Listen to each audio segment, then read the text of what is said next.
కర్నూలు జిల్లా ఎమ్మికనూరు మాజీ ఎమ్మెల్యే జై నాగేశ్వర్ రెడ్డి ఇంటి ముందు కుటుంబంతో సహా నిరాహార దీక్షకు దిగారు టీడీపీ నేత. ఎన్నికల సమయంలో తన దగ్గర నుంచి ₹1,00,000 తీసుకున్నారంటూ ఆరోపించారు మల్లికార్జున. వెంటనే ఇస్తానని తీసుకున్న డబ్బును నాగేశ్వర్ రెడ్డి ఎంతకీ ఇవ్వట్లేదని, గత్యంతరం లేకే ధర్నాకు దిగానని చెబుతున్నాడు బాధితుడు. దీక్ష విరమించాలని పలువురు టీడీపీ నాయకులు కోరినప్పటికీ ససేమిరా అంటున్నారు మల్లికార్జున. దీంతో బలవంతంగా మల్లికార్జునను అక్కడి నుంచి తీసుకెళ్లిపోయారు టీడీపీ నాయకులు. గత 7 సంవత్సరాల నుంచి తెలుగుతో మండల అధ్యక్షుడిగా పనిచేస్తున్నా సార్. గత 7 సంవత్సరాల్లో నన్ను పార్టీ కోసం వాడుకోవడం తప్పితే నాకేం చేయలేదు సార్. ఏం చేయకపోయినా పార్టీ కోసం పనిచేయడానికి నేను సిద్ధంగా ఉన్నా సార్. మన ఎలక్షన్ సమయంలో నా దగ్గర డబ్బులు తీసుకున్నాడు సార్. ₹1,00,000 తీసుకొని అడిగితే, నువ్వు గట్టిగా అడిగితే నేను సోంప సర్కిల్లో బట్టలు ఇప్పి కొడతానని చెప్పి బెదిరిస్తున్నాడు సార్.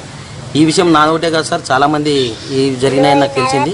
ఎవరు అందరూ మౌనంగా ఉంటే ఇట్లాగే చేసుకుంటూ పోతాడు. నేను మోహన్ రెడ్డి కొడుకుని, మోహన్ రెడ్డి ఇలాగే ఉన్నాను, మోహన్ రెడ్డి లాగా ముక్కుంది నోరు ఉందని చెప్పేసి బయట చెప్పుకుంటూ మోహన్ రెడ్డిది తెలుగుదేశం పార్టీ కండ వేసుకొని చెప్పి మోసం చేసుకుంటూ పోతే తెలుగుదేశం కార్యకర్తగా నేను ఉండలేను సార్. ఎవరు మౌనంగా ఉన్నా నేను అతని విషయంలో క్షమించదలుచుకోలేదు సార్. ఇది ఎంతవరకు అయినా పర్వాలేదు, ప్రాణం అయినా పర్వాలేదు.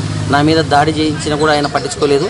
ఇప్పుడు కూడా దాడి చేశానని బహిరంగంగా మాట్లాడుతున్నాడంటే రేపు నాకు ఏదైనా జరిగితే పూర్తి బాధ్యత